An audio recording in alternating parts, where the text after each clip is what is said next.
sobre el Museo de Historia y sobre el Museo del Caracol. Espero les guste y acompáñenos a nuestra aventura. Las crónicas dicen que el Cerro del Saltamontes, su nombre en náhuatl, tuvo el primer acueducto gracias a Nezahualcóyotl. Dicha obra hidráulica dio origen a la siembra y cuidado de ahuehuetes del virrey Bernardo de Galvez, que la visualizó como casa de descanso y quien murió un año después sin ver el resultado final. Centro de Bosque de Chapultepec, situado en la Ciudad de México, a una elevación de 2.325 metros sobre el nivel del mar. Fue construido por el virrey Bernardo de Galvez y Madrid sobre el Cerro del Chapulín. Fue construido en la época del virreinato como casa de verano para el virrey. Se le dio diversos usos, desde almacén de pólvora hasta academia militar en 1841. También fue la residencia oficial del emperador Maximiliano I de México y de los presidentes del país entre 1884 y 1935. Ha sufrido ampliaciones y remodelaciones, cuenta con diversos patios, escalinatas, jardines, vestíbulos, salas y amplios espacios característicos en los inmuebles del siglo XIX y principios del siglo XX. El castillo cuenta con un bulevar que conectaba directamente la residencia imperial con el centro de la ciudad, actualmente conocido como el Paseo de la Reforma. Posteriormente el edificio se vio nuevamente en desuso. Tras 10 años pasó a ser el Observatorio Astronómico de México por solo 5 años. Después volvió a ser un colegio militar para luego ser la residencia presidencial como se había previsto desde un inicio. Desde el 27 de septiembre de 1944 es la sede del Museo Nacional de Historia. Su director desde 2014 es el historiador Salvador Rueda Smithers. Según Imperio Mexicano, que el emperador Maximiliano de Habsburgo y su esposa, la emperatriz Carlota, decidieron establecer su residencia ahí de 1864 a 1867. Entre los años de 1884 a 1939, el castillo de Chapultepec fue ocupado como residencia oficial de presidentes como Manuel González Flores, Porfirio Díaz, Francisco Madero, Venustiano Carranza, Álvaro Obregón, Plutarco Elías Calles, Emilio Portes Gil, Pascual Ortiz Rubio y Abelardo Rodríguez.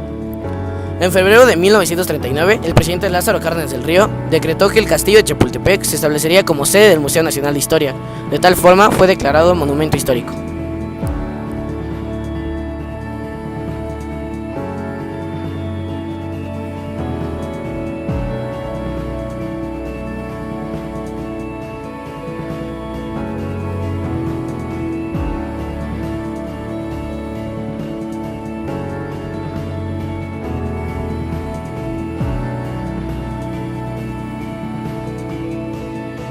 Datos interesantes.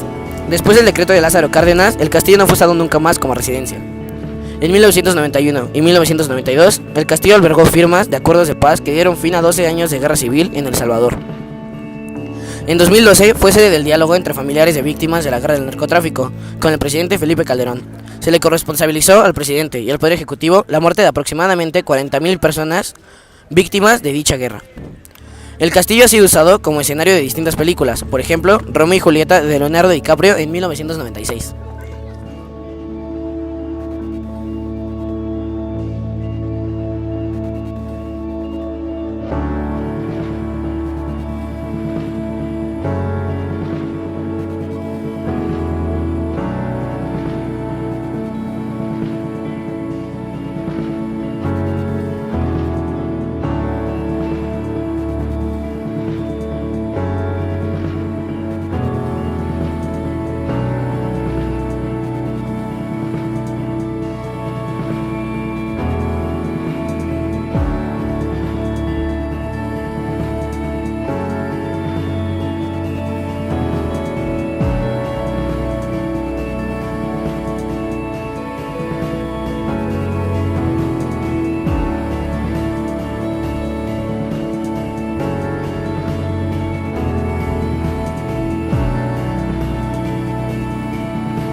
Museo del Caracol, también conocido como la Galería de Historia por su forma espiral de caracol marino, es importante porque fue concebido en 1960 como un museo didáctico para niños y jóvenes, y que mediante sus 12 salas, en forma descendente equivalente a 2 pisos de exhibición, muestran los hechos más importantes de la historia de México, desde los finales del virreinato hasta la Constitución de 1917, a través de dioramas, maquetas, interactivos, videos y tableros.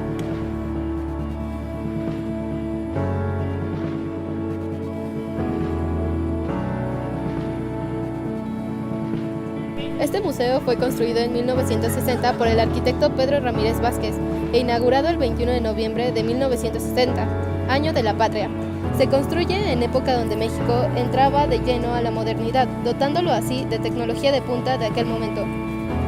Ahora, después de 41 años de funcionamiento, este museo se reestructura museográficamente para dar así comienzo a una nueva etapa hacia el nuevo milenio, introduciendo nuevas tecnologías aplicadas al ámbito cultural para una mejor comprensión de nuestra historia.